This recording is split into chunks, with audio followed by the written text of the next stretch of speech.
یمن کا ایک قبیلہ تھا بنو کلب. اس قبیلے کے ایک شخص تھے حارثہ نام، ان کی بیوی سعدہ. ایک چھوٹا سا واقعہ بتا رہا ہوں. حارثہ اور سعدہ چھوٹا سا خاندان تھا، 3 بچے تھے. حارثہ کے بیٹوں میں ایک بیٹے کا نام ہے زید. نام یاد رکھے، بہت امپورٹنٹ نام میں ذکر کر رہا ہوں. ایک ہی نام ایسا ہے جو قرآن میں آیا ہوا ہے، وہ زید. یہ حارثہ کے بیٹے زید ہے، بیوی سعدہ ہے. یہ حارثہ اور سعدہ 3 بچوں کے ماں باپ تھے، ہنسی خوشی زندگی گزار رہے تھے. سعدہ ایک دن اپنے بچوں کو لے کر اپنے مائکے جا رہی تھی. راستے میں ڈاکوؤں کا حملہ ہو گیا، مال سب چھین لیا قافلے کا. اور اتفاق ایسا کہ یہ 8 سال کے جو زید تھے ان کو بھی ڈاکوؤں نے چھین لیا. ایک ماں سے اس کا 8 سالہ بڑا بیٹا چھین لیا جائے تو ماں کی کیفیت کیا ہوتی. اس قدر درد میں تھی ماں. جان تو بچ گئی، 2 بچے بھی بچ گئے، لیکن بڑا بیٹا میرے ہاتھ سے چلا گیا. مارے مارے صحراؤں میں گھومتی تھی، پکارتی تھی میرا زید میرا زید میرا زید میرا زید. ڈاکوؤں نے زید کو کیا کیا، عکاظ کا ایک میلہ لگتا تھا. اس وقت یہ غلامی کا دور تھا، لوگ انسانوں کو پکڑتے اور بیچ دیتے تھے. وہاں لا کر کے انہوں نے زید کو بیچ دیا، غلام کی حیثیت سے بیچ دیا. آگے میں بتاتا ہوں. یہاں سعدہ کا حال بے حال تھا. واپس گھر آئی تو باپ اپنے شوہر سے کہا، اور شوہر کا حال تو ایسا تھا کہ وہ زید کو اپنے آنکھوں کا نور، اپنے آنکھوں کا سرور سمجھتا.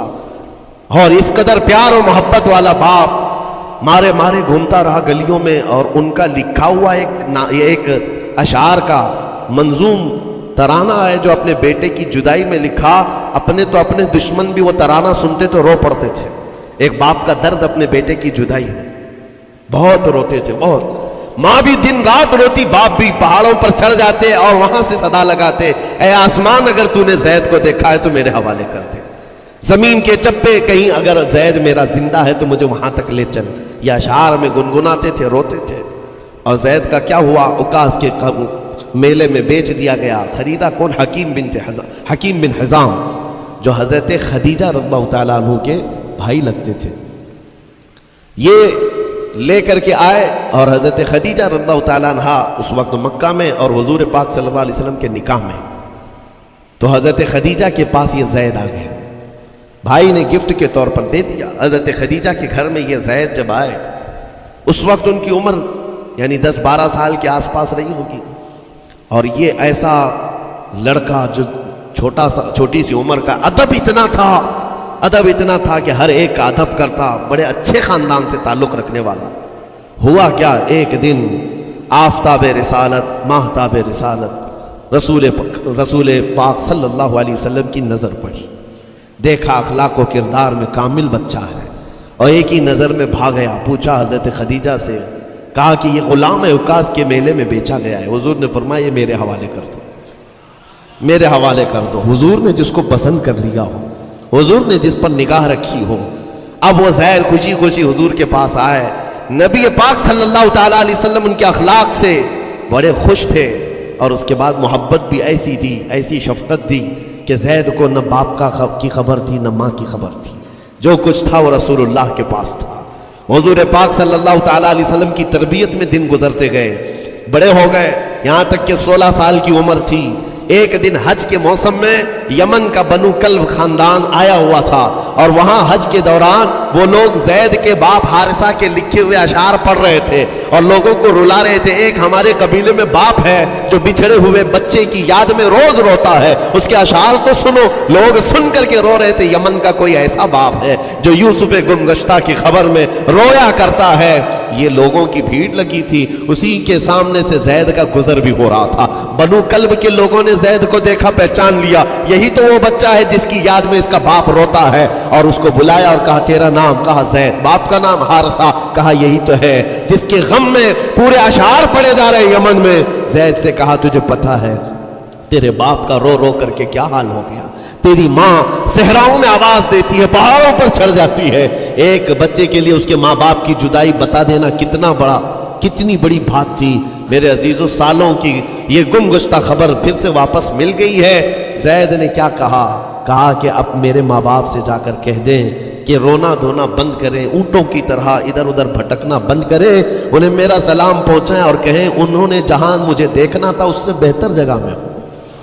اس سے بہتر جگہ میں ہوں۔ یہ بنو کلب خاندان گیا یمن، جا کر کے باپ سے کہا، حارثہ سے اور سعدہ سے، خبر تمہارے لیے اچھی لائے، تمہارا گم ہوا بیٹا جو پچھلے 10-12 سالوں سے تمہیں نہیں مل رہا تھا، وہ حرم کعبہ کے پاس ہمیں نظر آیا ہے، غلام بنا کر لوگوں نے بیچا ہے اسے، لیکن وہ ایک ایسے حسین و جمیل کی غلامی میں ہے، ایک ایسے حسن والے کی غلامی میں ہے کہ زید وہاں سے ہٹنا نہیں چاہتا۔ باپ نے کہا میرے کلیجے سے پوچھو مجھ پر گزرتی کیا ہے، اس کی ماں سے پوچھو، ایک نظر دیکھ لے گا وہ واپس ہماری جھولی میں آ جائے گا۔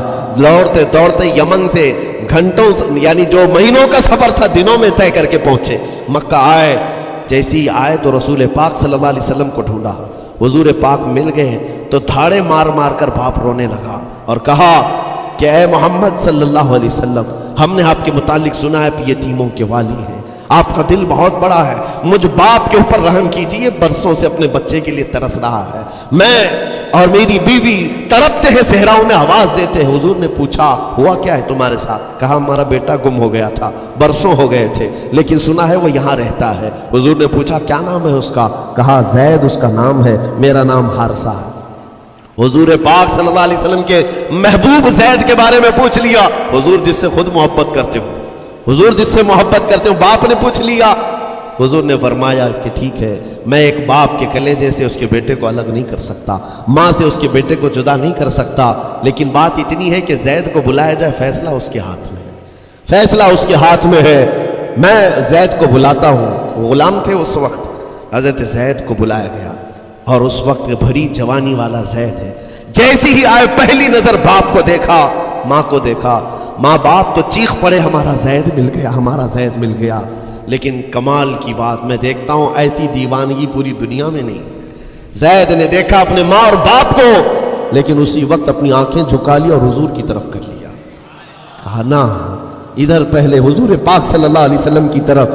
حضور نے دیکھا کہ زید ماں باپ کی طرف دیکھ نہیں رہے ہو، جو رو رو کر کے برا حال کر چکے ہو۔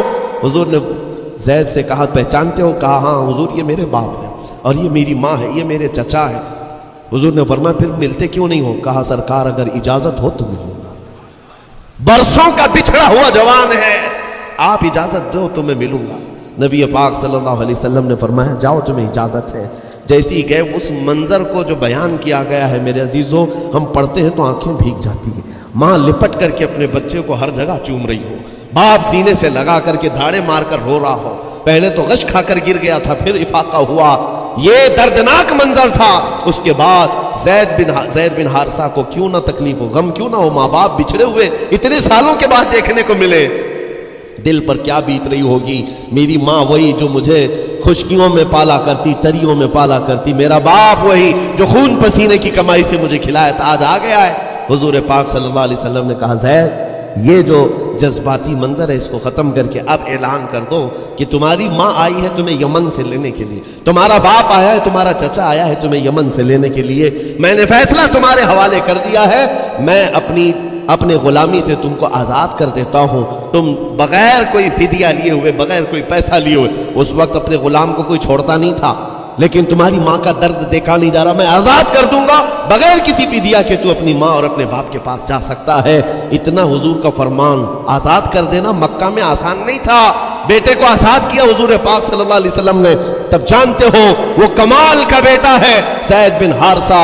اسی وقت اپنی ماں کو دیکھتے ہیں، باپ کو دیکھتے ہیں، چچا کو دیکھتے ہیں، اور اس کے بعد مکہ والے یہ منظر دیکھنے کے لیے جمع تھے، مخاطب ہو کر کے کہتے ہیں اے سارے مکہ والوں گواہ ہو جاؤ، میں اپنی زندگی حضور محمد مصطفیٰ کے لیے وقف کر دیا ہے، میں نے محمد عربی صلی اللہ علیہ وسلم کے لیے زندگی وقف کر دی ہے، نہ مجھے یمن جانا ہے، نہ مجھے بنو کلب جانا ہے۔ ماں اور باپ دیکھتے رہ گئے۔ باپ نے پوچھا زید آزاد کیا گیا ہے اور آزادی کی زندگی کو چھوڑ کر تو غلامی کی زندگی کو قبول کر رہا ہے؟ زید بن حارثہ نے اس وقت تاریخی جملہ کہا تھا، کہا بابا آپ نے جتنی شفقت کی ہوگی یا 1000 ماں باپ مل کر اپنے بیٹوں پر جتنی شفقت نہیں کیے ہوں گے، اس سے زیادہ شفقت محمد الرسول اللہ نے کیا۔ میں ہزار آزادیوں پر اس ایک غلامی کو، میں ہزار آزادیوں کو قربان کرتا ہوں اس ایک غلامی پر، میرے لیے زندگی بھر یہ غلامی کافی ہے۔ اتنا کہا تھا میرے آقا صلی اللہ علیہ وسلم نے اپنے باہوں کو پھیلا دیا، سینے سے لگایا اور زید بن حارثہ کو لے کر خانہ کعبہ کے پاس آئے۔ میرے عزیزو، ان کا حال بھی ایسا ہے کہ اگر کوئی ٹوٹ کر چاہتا ہے تو یہ نہیں ہے کہ تو چاہ رہا ہے، بلکہ ان کا حال یہ ہے اتنا دیا سرکار نے مجھ کو جتنی میری اوقات نہیں، یہ تو ان کا کرم ہے، ورنہ مجھ میں تو ایسی بات نہیں۔ آتا ہے فقیروں پہ انہیں پیار کچھ ایسا، خود بھیک دے اور خود کہے منگتے کا بھلا ہو۔ حضور اکرم صلی اللہ علیہ وسلم زید بن حارثہ کو پکڑتے ہیں، خانہ کعبہ کے پاس لے آتے ہیں۔ ہجوم جمع تھا، مکہ والے سب کھڑے تھے، تب نبی پاک صلی اللہ علیہ وسلم اعلان کر کے کہتے ہیں، اے مکہ والوں سن لو، آج سے زید کو میں نے آزاد کیا ہے، اور صرف آزاد نہیں، آج سے یہ میرا وارث ہے اور میں اس کا وارث ہوں، یہ میرا بیٹا ہے۔ حضور نے تنہا ایک ہی صحابی کے لیے کہا یہ میرا بیٹا ہے۔ اور اس کے بعد زید بن حارثہ کو لوگ جو مکہ میں پکارتے تھے زید بن محمد کہتے تھے، محمد کا بیٹا زید، رسول پاک صلی اللہ علیہ وسلم کے بیٹا ہونے کا شرف پایا ہے۔ میرے عزیزو، یہ جنہوں نے حضور صلی اللہ تعالیٰ علیہ وسلم کے دربار کا ایک بار مزہ چکھ لیا تو وہ پھر یوں ہی کہتا ہے پھر کے گلی گلی تباہ، ٹھوکریں سب کی کھائی کیوں، دل کو جو عقل دے خدا تیری گلی سے جائے کیوں۔ حضور پاک کی گلی میں جو ایک بار مزہ لے لے وہ پھر دنیا کی ٹھوکریں نہیں کھاتا۔ اسی لیے آج تم سب کے لیے میرے عزیزو ایک ہی فرمان میرے آقا صلی اللہ تعالیٰ علیہ وسلم کا سنا کر رخصت ہوتا ہوں۔ ایمان کی حلاوت اس کو ملتی ہے جو اپنی زندگی میں سب سے زیادہ اللہ اور اس کے رسول سے محبت کرتا ہے، اللہ اس کے رسول سے محبت کرتا ہے۔ اور دوسری چیز یہ بھی ہے، کفر میں جانے کو ایسا ناپسند کرتا ہو جیسے آگ میں ہاتھ ڈالنے کو ناپسند کرتا ہے۔ کفار و مشرکین کے میلے آج لگ رہے ہوں گے، لیکن تمہارا امتحان ہوگا، 31 نائٹ آنے والی ہے، یہ آزمائش کی رات ہے۔ لوگوں کو دیکھا جائے گا کہ تم کون سی عیاشیوں میں جاؤ گے، تم اس رات کو کیا دنیا داروں کو دیکھ کر ان کے پیچھے بھاگ جاؤ گے۔ ایک بات یاد رکھو، شیروں کو جس کام کے لیے پیدا کیا گیا اسی کام پہ رہنا چاہیے، اور شیر اگر اپنا کام بھول جاتا ہے تو کتے اس کے اوپر لگ جاتے ہیں۔ تمہارا کام کتوں کی طرح بھونکنا نہیں ہے، تمہارا کام شیروں کی طرح دھاڑنا۔ میرے عزیز محمد عربی صلی اللہ علیہ وسلم کے وہ شیر جو گٹر اور نالی کے لیے نہیں پیدا کیے گئے، اعلیٰ اخلاق و کردار کے لیے پیدا کیے۔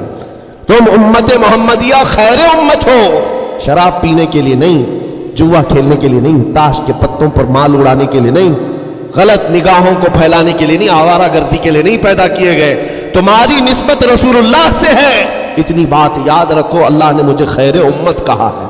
میری آنکھیں اٹھ رہی ہیں تو فرشتے بھی دیکھ رہے ہیں، رب تعالیٰ دیکھ رہا ہے میرے چلنے پھرنے کو، رب تبارک و تعالیٰ اس کے علم سے کوئی ایک ادا بھی میری بے خبر نہیں ہے، غافل نہیں ہے۔